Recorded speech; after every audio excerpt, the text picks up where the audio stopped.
여러분, 이제 사도신경 마무리의 시간인데 우리가 성부 하나님에 대한 고백, 성자 예수님에 대한 고백, 성령 하나님에 대한 믿음을 고백하는 것이 사도신경입니다. 그래서 영어로 말하면 I believe in 이라고 이렇게 사도신경이 시작되어진다, 그렇게 말했어요. 근데 이 삼위 하나님에 대한 어떤 믿음의 고백을 제외하고 마지막 오늘 내용을 살펴보면 세 가지를 또 믿습니다라고 고백을 합니다. 첫 번째는 뭐냐? 죄를 사여 주시는 것을 믿습니다라고 고백합니다.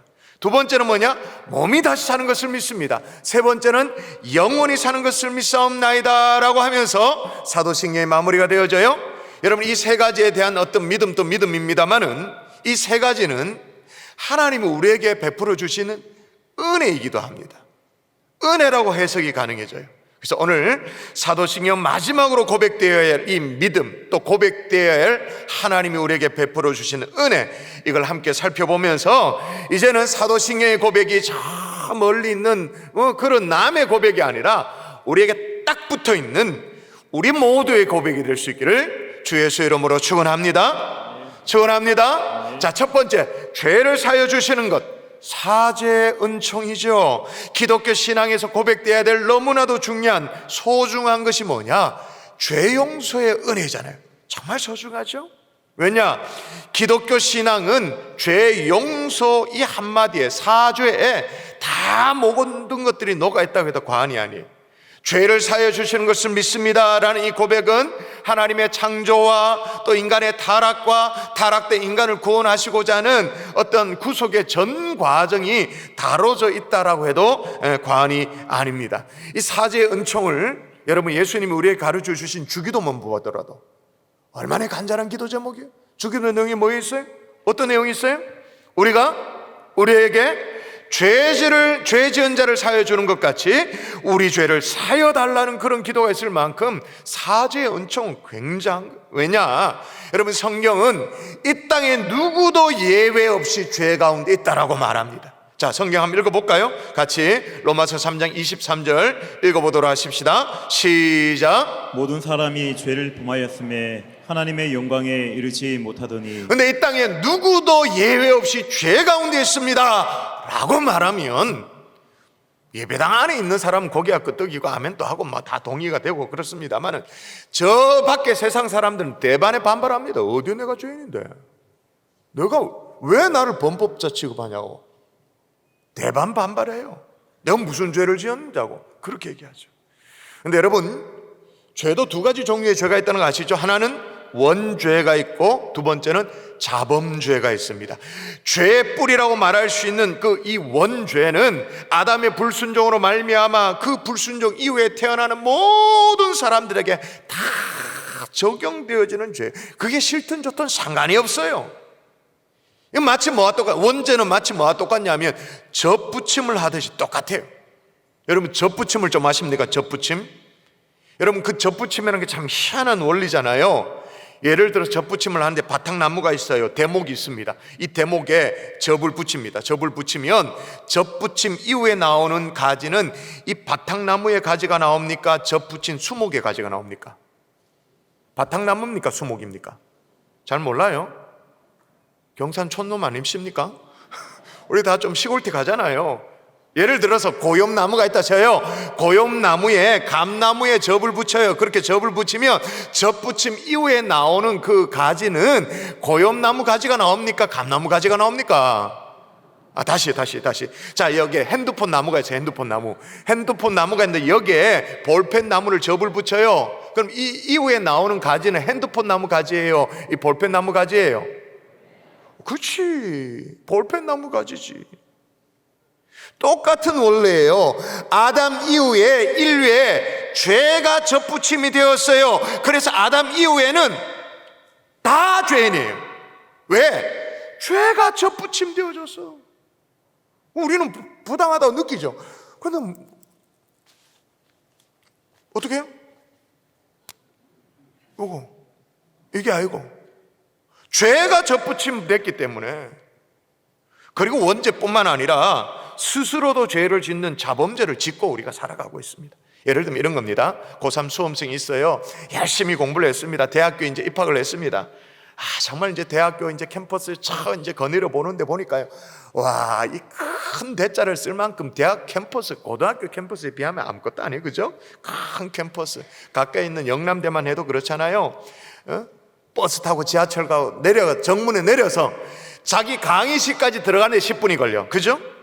그런데 중요한 건 뭐냐면 거의 대부분의 대학 정문마다, 웬만한 대학마다 정문마다 반드시 있는 게 있습니다. 영대도 있습니다. 반드시 뭐가 있죠? 커다란 잔디밭이 있어, 잔디밭이. 그래서 요 잔디밭을 이렇게 질러가면 5분이야. 근데 이걸 돌아가면 10분이야. 질러가고 싶은 마음이 있어도 잔디밭에 이제 어떤 팻말이 있냐면 잔디밭에 들어가지 마십시오라고 있으니까 그걸 이제 해가지고 이제 돌아가면서 이제 요구대로 팻말의 요구대로 법대로 그렇게 합니단 말이에요. 근데 어느 날 말이에요, 어떤 누군가가 씩씩하게 잔디밭을 가로질러 가. 그걸 지켜보고 있던 사람이 너도 나도 또 용기를 내가 가로질러 가.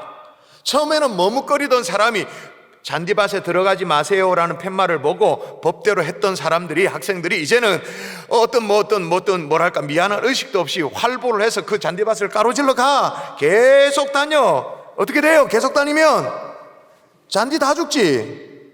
그 다음에 어떻게 돼요? 길이 만들어져. 그게 길이. 제가 무슨 얘기하는지 이해되세요? 처음에 잔디밭에 발을 내디던 사람, 그 사람 원죄를 저지른 것이라면 그 다음에 먼저 난 길을 따라가지고 어떤 미안한 의식도 없이 그 따라가는 사람 원죄를 이어가지고 자범죄를 저지른 사람이라고 말할 수 있다, 그 말인 거예요. 그래도 모르겠다. 그래도 나는 원죄가 뭐고 자범죄 잘 모르겠다. 나는 죄인이라고 나는 인정 못하겠다. 그러면 여러분, 성경이 얘기하는 이 죄에 대해서 다시 한번 가보십시다. 성경이 얘기하는 죄에 대한 예수님의 해석을 한번 들어보십시오. 자, 읽어볼까요? 죄에 대해서라면 시작. 죄에 대하라 함은 그들이 나를 믿지 아니하며. 자, 죄란 뭐라고요? 죄를 어떻게 정의한다고요? 믿지 않는 것이 죄다. 하나님 아버지를 아버지로 믿지 않아. 그 하나님 아버지가 죄인된 우리를 구원하기 위한 방법으로 예수 그리스도 이 땅에 구세주로 보내주셔도 예수 그리스도를 거부해 믿지 않아. 그게 뭐라? 그게 죄다. 그게 그 죄의 결과가 뭐냐? 죄의 삭슨, 죄의 대가는, 죄의 결과는 뭐예요? 사망이다. 그렇게 말한 거예요. 그런데 사도신경에서 고백하는 죄를 사여 주시는 것과 라는 그 믿음의 고백은 뭐냐? 뭘 믿는 거냐? 요걸 믿는 거예요. 요한일서 1장 7절 같이 읽을까요? 같이 시작. 그 아들 예수의 피가 우리를 모든 죄에서 깨끗하게 하실 것이요. 할렐루야. 그 아들 예수의 피가 우리의 모든 죄, 그게 원죄든 자범죄든 모든 죄에서 우리를 깨끗하게 하실 것이다. 아멘이십니까? 이걸 믿는 거예요. 그런데 참 안타깝게도 이 나라 조국 대한민국은 또 다른 원죄 아래로 조국 대한민국을 막 밀어 넣으려는 막 그런 시도가 있어요. 아주 구조적이고 아주 시스템적인 죄, 구조적인 죄악이기 때문에 그 다음에는 또 다른 상상을 초월하는 또 다른 죄, 격가지의 죄를 양산할 수밖에 없는 이 또 다른 원죄 아래에 조국 대한민국을 밀어 넣으려는 그런 시도가 있다, 그 말인 거예요. 이미 기도도 장로님이 하셨고 공지도 다 있었습니다만은 지금 발의된 포괄적 차별금지법입니다. 지금까지 이게 7차례 발의가 되었습니다. 7차례. 양심 있는 국민들이, 그리고 깨어있는 크리스찬들이 이걸 반대를 했습니다. 그래서 7차례 발의됐지만 취하되고 발의되고 취하되고 발의되고 취하되고 발의되고 취하되고 발의되고 취하되고 발의되고 7번 했습니다. 그동안 우리가 반대한다고 얼마나 지쳤는지, 맥이 다 빠질 정도로 지쳤습니다. 저도 사실 그랬고요. 그런데 제가 이 한 책을 소개받고는 막 가슴에 막 불이 일어나가지고, 제가 좀 이따 책의 한 장면을 보여드릴 텐데 이게 청소년들에게 추천되어 있는 도서입니다. 책의 한 장면입니다. 청소년 그러면 초등학교 한 5학년, 6학년, 중딩쯤 되겠죠? 고등학교 1, 2학년쯤 되겠죠? 이들에게 추천되어 있는 책의 모습입니다. 마음이 불편하더라도 현재 아이들이 읽고 보고 있는 책이니까 직면하십시다. 보여주십시오. 자, 섹스의 여러 종류를 소개하고 있습니다. 뭐 정보를 좀 주는 것 같아요. 그런데 여러분 왼쪽편에 보면 위에는 뭐 좀 민망합니다만 사정이라는 걸 설명하고 성교란 게 뭔지를 설명합니다. 좀 아래쪽으로 내려가 볼까요? 뭘 소개하죠? 구강 섹스가 뭔지를 또 설명해 줍니다. 아이들에게 구강 섹스를 소개해요. 그럼 제일 하단에 볼까요? 하단에 보니까 뭐라고 되어 있어요? 항문 섹스란 이렇게 되어 있습니다. 제가 다 읽기 참 민망합니다만은 문단 제일 마지막 부분 볼까요? 제일 끝에, 제일 밑에. 자, 반드시 항문 섹스란 하고 제일 끝에 반드시 뭐라고 되어 있습니까? 윤활제를 사용하여야 한다라고 아이들에게 가르쳐 줍니다. 내가 이걸 다 지저분해서 설명을 못 합니다. 왜 윤활제를 소개 필요한지. 지금 다 뭘 염두에 두고 있는 거예요? 동성애를 염두에 두고 있는 거예요. 동성애라는 것은 동성끼리, 남자와 남자끼리, 여자와 여자끼리 친밀감을 느낀다 이런 개념이 아니고 동성 섹스를 하는 게 동성애다라는 겁니다. 자, 오른쪽 페이지로 넘어가 보십시다. 그 다음 뭐라고 말합니까? 저 오른쪽 페이지 위에 항문애무란 뭔가 소개를 합니다. 그리고 보십시오. 그 다음에 이런 게 있는지도 몰라서, 그런데 아이들이 읽는 책에 있어.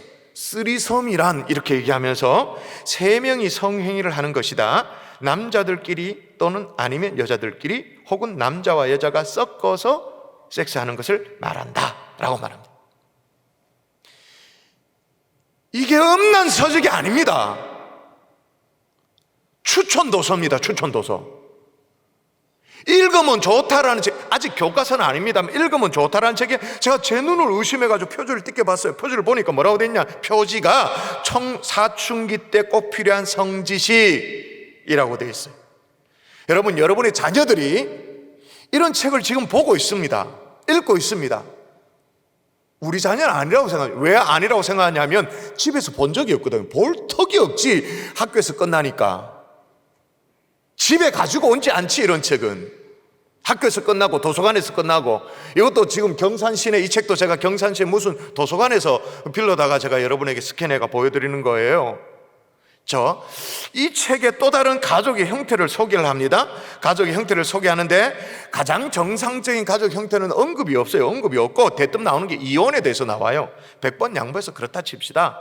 그리고 아쉽습니다만 오른쪽 페이지에 넘어가 보면 한부모 가정을 소개합니다. 소개할 수 있죠. 재혼 가정을 소개합니다. 그 다음에 나오는 게 뭐가 나오죠?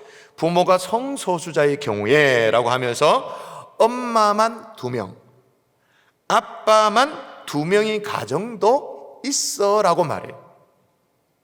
버젓이 이걸 가정의 한 형태로 가르치고 있어요. 그런 가정도 있어. 그게 어디의 가정입니까? 여러분, 우리 대한민국이 언제 동성결혼을 합법적으로 인정한 적이 있어요? 국민투표를 한 적이 있어요? 그렇지 않음에도 불구하고 이걸 가정의 한 형태로 아이들 추천 도서관에 기록하고 있어요.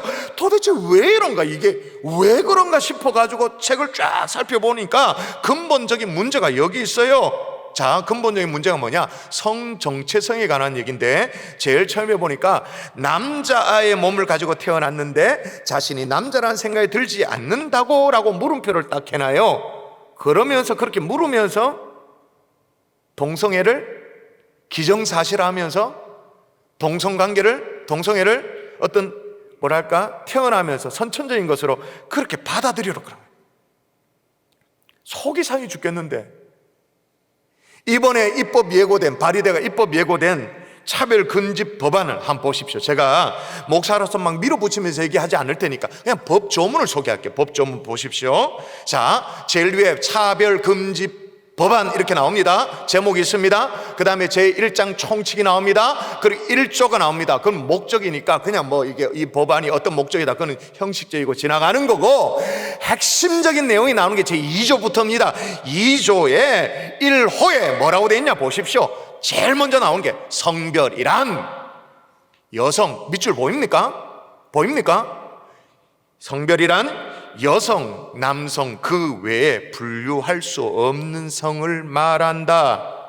이 뭘 의미하는 건지 아시겠죠? 제3의 성을 인정하고 시작하는 법안인 거예요.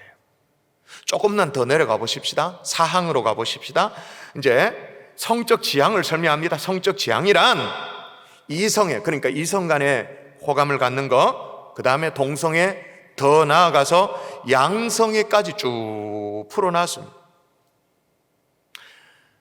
여러분, 차별금지법이 차별을, 정말로 이 사회의 차별을 금지하는 법이면 얼마나 좋겠어요. 그건 진짜 제가 환영하고 박수하고 하자고 하죠. 저는 아무리 이 법안을 봐도 아마 우리 중에 이 법안을 저만큼 열심히 읽고 연구한 사람 잘 없을 거예요. 비교 분석한 사람 잘 없을 거예요. 아무리 이 법안을 살펴봐도 이거는 차별 금지로 포장된 동성애 옹호법이에요. 명백해요. 그러면 우리나라에 차별금지법이 없냐? 이 차별금지법이 없기 때문에 차별금지법을 제정해가지고 차별을 금지해야 되는 천만의 말씀 속이고 있는 거예요, 국민을. 이미 개별적 차별금지법이 다 있어요. 그래서 여러분 유인물이 만들어졌잖아요. 이게 헌금으로 만든 건데 그냥 버리지 마세요. 여기 보면 한국에 이미 존재하는 개별적 차별금지법이 뭐냐? 양성평등기본법이 있습니다. 성평등. 장애인 차별금지법이 있습니다. 연령차별금지법이 있습니다. 사회보장기본법이 있습니다. 외국인 고용법이 있습니다. 다 있습니다. 개별적인 차별금지법이 다 현행 법령으로 다 보호받도록 돼 있어요. 그런데 차이는 뭐냐? 지금의 법안은 그냥 차별금지법이라고 말하지 않고 앞에 수식어구를 넣죠. 포괄적 차별금지법이라서 더 부품하게 모양새 좋게 형식적으로 포장을 잘했습니다. 포괄적이라고 말하는데 그 포괄적 안에 기존의 차별금지법 말고 들어가는 포괄이 뭐냐? 아무리 봐도 동성애밖에 없어. 동성애를 집어넣기 위한 포괄적 차별금지법이에요. 여러분, 더 심각한 것은 뭐냐? 동성애가 옳지 않다라고 이 하면 아직 아닙니다. 동성애가 옳지 않다라고 그렇게 하면 이게 처벌되어지는 법이에요. 처벌되어지는. 처벌 조항이 있는 법이에요. 그럼 어떻게 됩니까? 교회 입을 막겠다는 거죠. 저처럼 이런 거 막겠다는 거죠. 학교의 입을 막겠다는 것입니다. 심지어는 부모의 입까지도 막겠다는, 예를 들면 이런 겁니다. 여러분 잘 생각해 보세요. 여러분의 자녀가 이제 아들내미가 하나 있습니다. 장가갈 때가 돼서 며느리를 데리고 왔는데 이렇게 아들아, 내가 며느리를 여자로 좀 만나고 싶단다. 남자를 제발 데리고 오지 말아다오 라고 말하는 것을 제3자가 듣거나 당사자 듣어서 마음의 충격을 받고 차별을 느꼈다고 신고하면 차별금지법에 저촉이 되어지는 거예요. 부모의 입까지도 다 막아버리는 거예요. 정상적인 가정의 형태, 이런 것들을 공고할 수 있어야 되잖아요. 주장할 수 있어야 되잖아요. 그 주장 자체를 못하도록 만드는 거예요.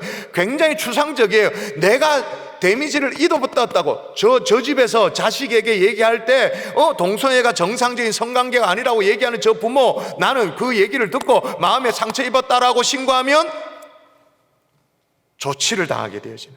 더 심각한 대목 한번 다시 볼까요? 31조입니다. 자, 보십시오.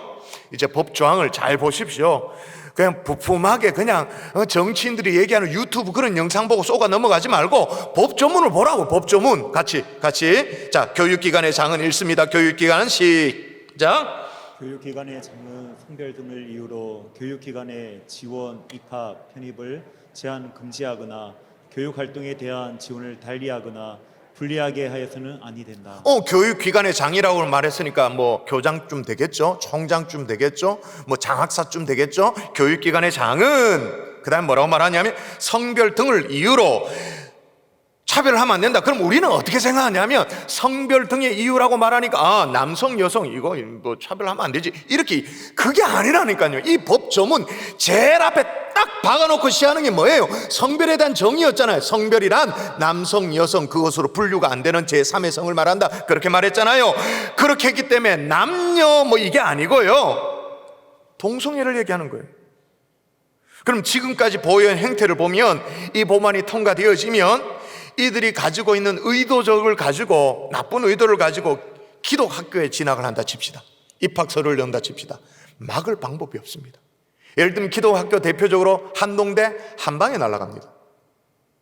이들이 의도를 가지고 신학교에 내가 들어가겠다 얘기를 하면 막을 방법이 없습니다. 그러면 울며 겨자 먹기로 신학교가 동성애자들을 품고 지나가겠죠? 신학교 졸업하면 어떻게 되겠습니까? 목사 안수를 요구해보면 막을 방법이 없습니다. 목사 안수를 했습니다. 강단에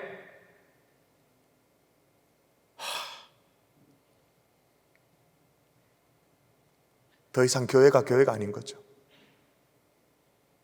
말씀이 명백하게 죄라고 말하는데 회개치 않는 사람들이 양성되어지는. 그래서 제가 얘기하는 게 뭐냐, 이 법이 통과되어지면 국가적으로 원죄를 짓는 것과 똑같다. 여러분 어떻게 하셔야 될까요? 침묵하지 말고 행동할 수 있기를 정말 간곡하게 부탁드립니다. 행동하는 게 어려운 게 아닙니다. 지금 단계에서는 어려운 게 아니에요. 어떻게 해요? 국회 입법 예고 사이트에 국민에게 이걸 오픈해놨어요. 제가 법조문을 어떻게 할까요? 뭐 그냥 다운로드해서 열어보고 다 읽어보는 거지. 다 있어요. 다 오픈돼 있어요. 거기에 국회 게시판에 어떻게 해요? 반대한다 4글자 적어주면 되는 거예요. 근데 그게 회원가입을 해야 돼요.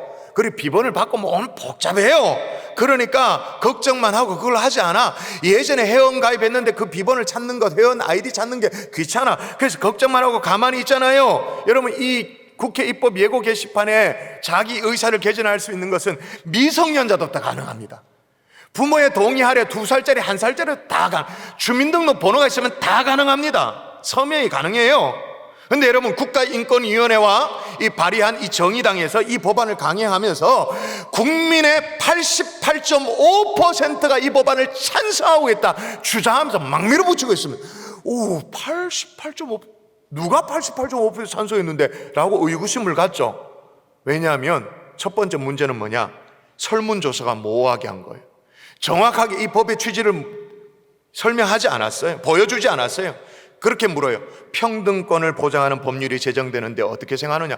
당연히 옳다라고 얘기하죠. 평등권을 보장하는 법. 내용을 알면 반대하죠. 그리고 두 번째 문제, 침묵하고 있는 대다수의 양심 때문에 그렇습니다. 뭐라고 말하냐? 어렵고 귀찮으니까 반대 서명을 하지 않아요. 봐라, 전 국민의 88.5%가 이 법안 찬성하고 있다. 입법 예고 게시판에 반대 기껏해야 3만밖에 아니다. 30만도 눈도 깜짝하지 않습니다, 정치권은. 근데 반대 입법 게시판에 3만이에요. 조영길 변호사가 다녀가면서 그렇게 얘기했죠. 지금 정치권은 교회 반응을 지금 간보고 있다. 양심적인 국민들이 어떻게 반응하는가 지금 간보고 있다. 이걸 확 무시해도 좋을지 아뜨거 할지 간보고 있다라고 말했죠. 자, 여러분 우리가 침묵하는 사이에 어떻게 가는지를 또다시 법안을 확인하십시다. 법안 보여주십시오. 자, 국가기관의 장은 이런 대목이 있습니다. 35조입니다. 국가기관의 장은 이 법의 목적을 달성하기 위해 필요한 교육 정책, 제도, 인력을 마련하여야 한다. 보이십니까? 법안이 보이냐는 얘기가 아니고 미래가 보이냐고요. 미래가. 아이들의 학교의 미래가 보여요? 국가기관이 지금 다 뒤집어지잖아요. 분명히 이 법의 목적을 달성하기 위해 필요한 교육정책, 여기서 말하는 교육정책은 뭘까요? 남성, 여성 외에 제3의 성이 있다는 교육정책을 수립해야 될 의무가 있는 거예요. 그리고 이걸 위해 가지고 여러분이 낸 세금, 피 같은 세금을 가지고 동성애 정책을 수립해야 돼. 그리고 동성애자들에게 인력, 월급 줘가면서 인력을 보충해야 되는 거예요. 이 법에 의하면 그렇다고 말인 거예요. 여러분, 동성애자를 정말로 사랑하고 그들을 표현한 방법이 뭘까요? 어떻게 하면 좋을까요? 법을 만들어서 또 다른 동성애자를 많이 양성하는 것이 그게 진짜 평등이에요? 동성애를 비판하면 처벌하는 게 그게 진짜 평등이에요? 저는 아무리 연구해도 아닌 것 같아요. 여러분, 우리는 그 아들 예수 그리스도의 피로 말미암아 우리의 모든 죄에서 깨끗하게 받은 하나님의 사람인 줄 믿습니다. 그런데 여기에 우리가 또 다른 원죄를 또 지으면 안 되잖아요. 또 다른 죄를 파생시킬 수 있는 그런 원죄, 구조적이고 시스템적인 그런 죄, 그런 죄에 우리 조국 대한민국이 놓이면 안 되잖아요. 또 다른 원죄가 접붙임 되어지지 않도록 피 흘려 싸울 수 있는 하나님의 깨어있는 백성 될 수 있기를 주 예수의 이름으로 축원합니다. 기독교 신앙에서 가장 소중한 은혜가 사죄의 은혜라면 가장 또 놀라운 은혜가 있습니다. 이 놀라운 은혜가 뭐냐면 부활의 은혜죠. 부활. 사도신경에는 그런데 놀랍게 두 가지 종류의 부활을 얘기합니다. 첫 번째 부활에 대한 고백은 뭐냐? 장사한 지 사흘 만에 죽은 자가 다시 살아나신 예수 그리스도의 부활을 얘기하고 있고요. 오늘 사도신경 말미에는 뭐냐? 죄를 사하여 주시는 것과 그 다음에 어떻게 되죠? 죄를 사하여 주시는 것과 그 다음에 몸이 다시 사는 거예요. 이건 성도의 부활이에요. 성도의 부활인데 여기에 강조점이 뭐냐? 몸이 다시 사는 거예요. 몸의 부활을 신앙 고백하는 게 사도신경이에요. 자, 여러분 아시죠? 우리가 죽으면 우리의 영혼은 어떻게 됩니까? 우리가 죽어요. 지금이라도 사고로, 원치 않지만 사고로 죽음을 당해요. 그러면 우리의 영혼은 어떻게 됩니까? 아유, 목사님 그거 모르시면 구천을 떠돌잖아요. 막 이러고 환생하잖아. TV를 너무 많이 보고 TV에서 은혜를 받으신 거예요. 죽으면 우리의 영혼은 즉각적으로 천국과 지옥으로 나눠집니다. 아멘이십니까? 아멘. 여러분, 예수님이 십자가에 달리실 때 한편 강도를 보세요. 자, 읽어보십시오. 자, 성경을 보십시오. 예수께서 시작. 예수께서 이르시되 내가 진실로 내게 이르노니 오늘 내가 나와 함께 낙원에 있으리라 하시니라. 나와 함께 낙원에 있으리라. 이것도 중요합니다만은 더 중요한 건 뭐냐? 오늘 네가 나와 함께 낙원에 있으리라. 즉각성인 거예요. 좀 보고 있다가 한번 보자. 그게 아니라 나중에가 아니에요. 시간 되면 한번 볼까? 그게 아니고 즉각적으로 오늘 즉시로 천국과 지옥으로 나누는. 여러분, 이 시점에서 이 부분을 다루고 있는 내용이 누가복음 16장에 부자와 나사로 이 얘기에서 이 부분을 자주 제가 최근에 언급하고 있습니다만 다루고 있는데, 자, 한번 볼까요? 자, 부자도 죽습니다. 나사로도 죽어요. 자, 이 대목을 다루고 있는 성경 보십시오. 제가 읽어볼게요.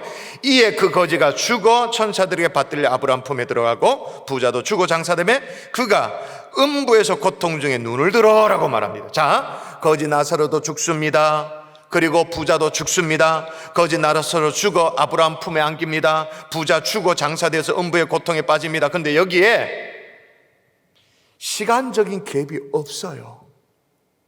바로 아브라함 품, 바로 음부, 바로 즉각적인 거예요.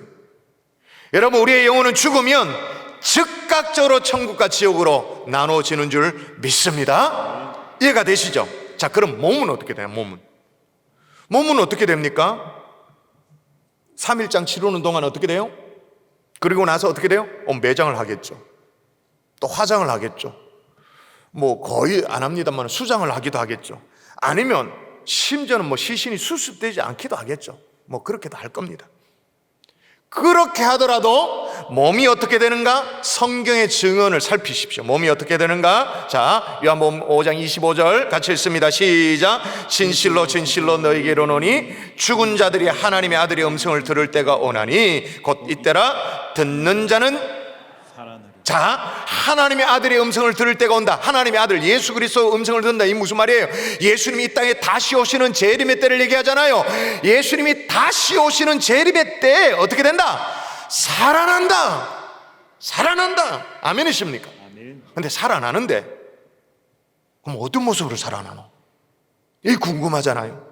성경에 다 기록해놨어요. 보라, 내가 너에게 비밀을 말하노니 우리가 다 잠잘 것이 아니요 마지막 나팔의 순식간에 그러니까 마지막 나팔, 그러니까 예수님이 다시 오시는 재림의 날을 얘기하는 거잖아요. 마지막 나팔의 순식간에 호련히 다 변화되리니 나팔 소리가 나며 죽은 자들이 썩지 아니할 것으로 다시 살아나고 우리도 변화되리라. 다시 살아나고 어떻게 된다고요? 변화되리라. 아멘이십니까? 그러니까 우리가 매장을 하든 수장을 하든 화장을 하든 어떻게 된다고요? 변화되어 살아난다고 말해요. 변화되어. 암투병 가운데 세상을 마감하든 아니면 교통사고로 막 깨지고 박살나가지고 형체를 못 알아보든 상관없이 20대 청춘의 이 팽팽한 얼굴로 세상을 마감하든 아니면 100세 넘어서 정말로 그렇게 어려운 가운데 세상을 떠나든 상관없이 어떻게 된다는 거예요? 변화되어 살아난다 그 말이에요. 변화되어. 이 부분에 걱정이 많아. 그래서 요즘은 좀 덜합니다만 예전에는 믿는 사람들, 믿음 좋다는 분들이 화장을 안 하려고 그래.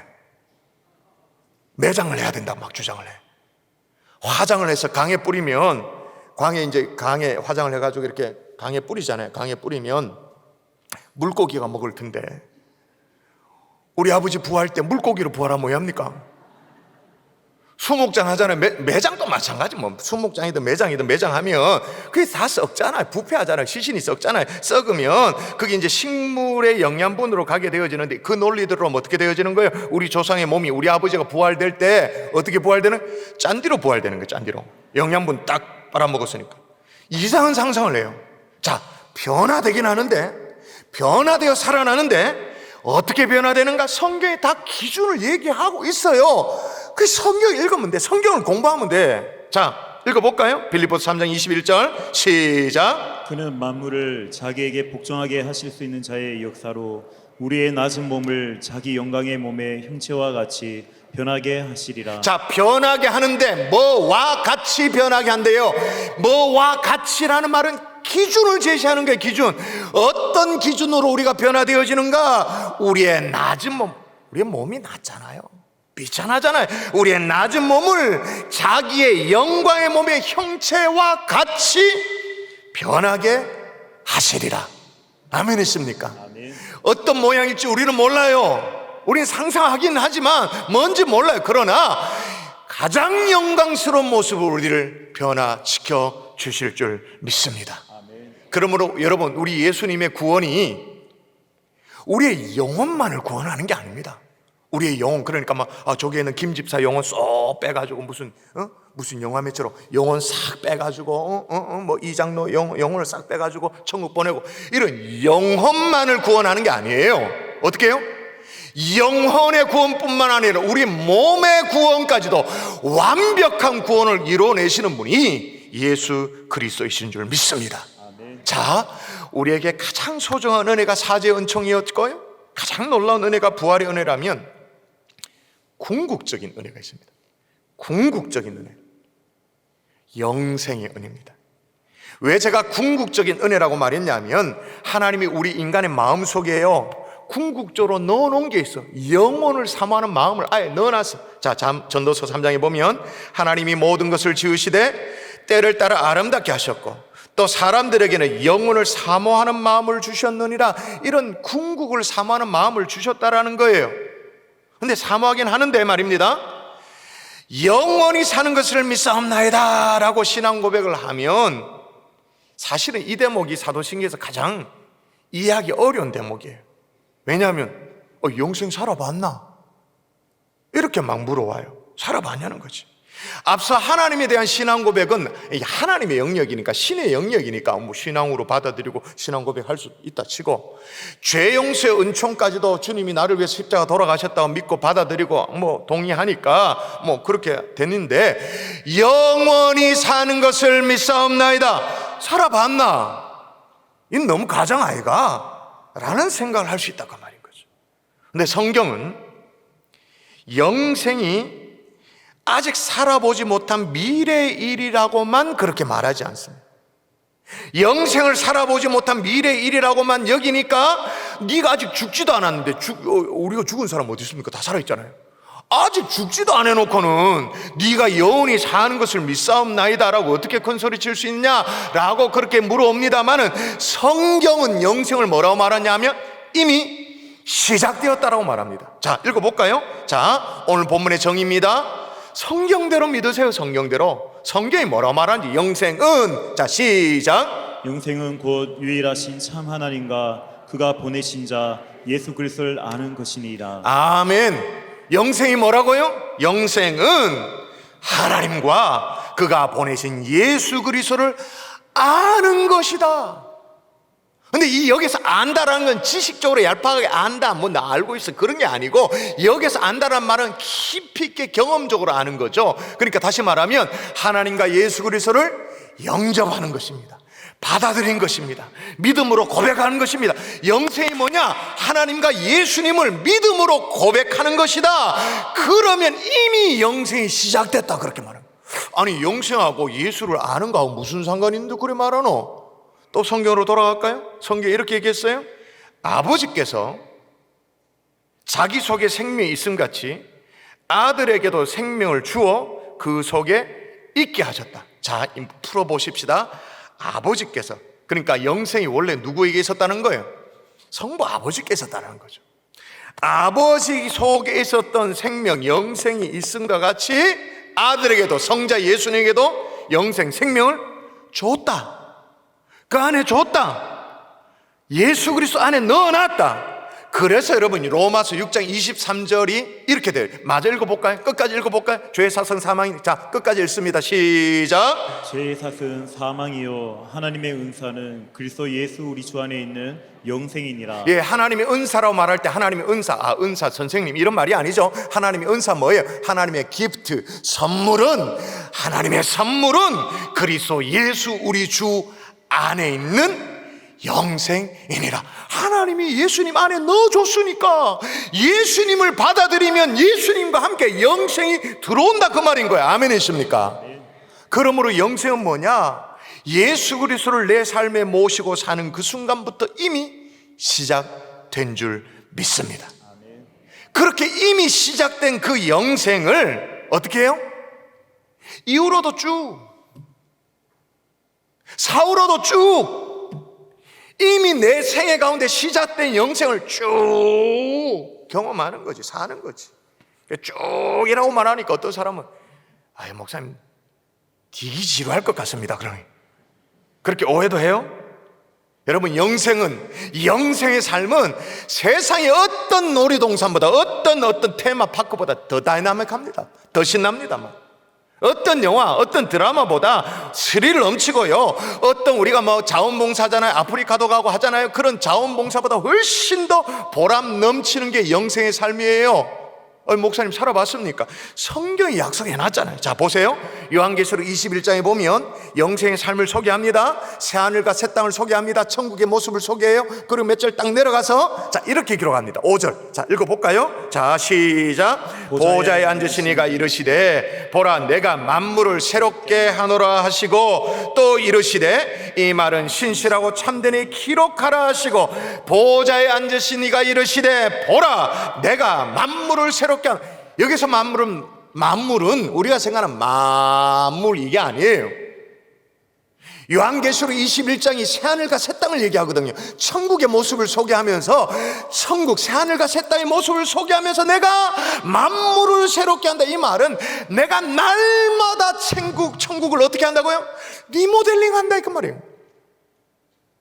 우리 주님이 천국을 영생의 삶을 날마다 새롭게 리뉴얼한다 그 말입니다. 지루한 게 어딨노? 계속 주님이 리뉴얼 하는데 여기 만물을 새롭게 하노라 라는 이 새롭게 한다, 새롭게 가꾼다 이 말이 시제가 어떻게 현재 진행형이 지금도 새롭게 가꾼다 그 말인 거예요. 여러분 이 땅에서 도저히 경험할 수 없는 가슴 설레는 영생의 삶이 지금도 살고 있습니다만은 기다리고 있다는 사실을 믿음으로 받을 수 있기를 주 예수의 이름으로 축원합니다. 그래서 스펄전 목사님 그런 얘기를 했어요. 우리가 천국에 장차 들어가면, 천국에 들어가면 하게 될 첫 일성이 뭐냐? 끝. 천국에 들어가면 첫 일성이 너무 신기하고 놀라워 감탄사로 끝날 거라는 거예요. 마치 뭐가 똑같냐?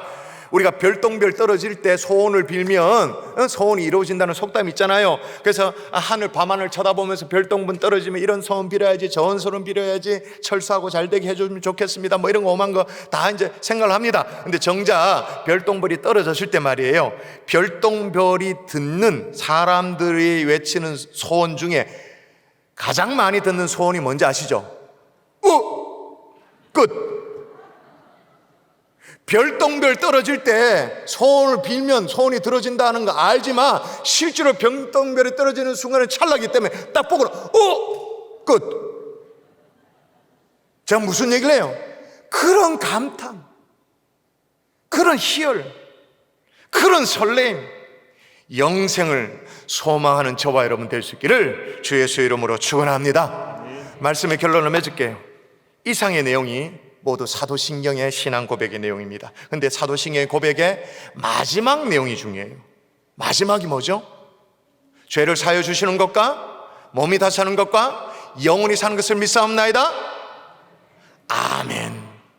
그 아멘은 순서상의 아멘이 아닙니다. 내용입니다. 여기도 보십시오. 영원히 사는 것을 믿사옵나이다. 내용으로 아멘이 들어가 있습니다. 순서적으로 예수님 이름으로 기도했습니다. 아멘이 아니고 내용적으로 아멘이 있어요. 이 모든 신앙 고백에 정말 진심을 담아서 순서가 아니라 내용적으로 아멘하는 하나님의 종들 될 수 있기를 주의 이름으로 축원합니다.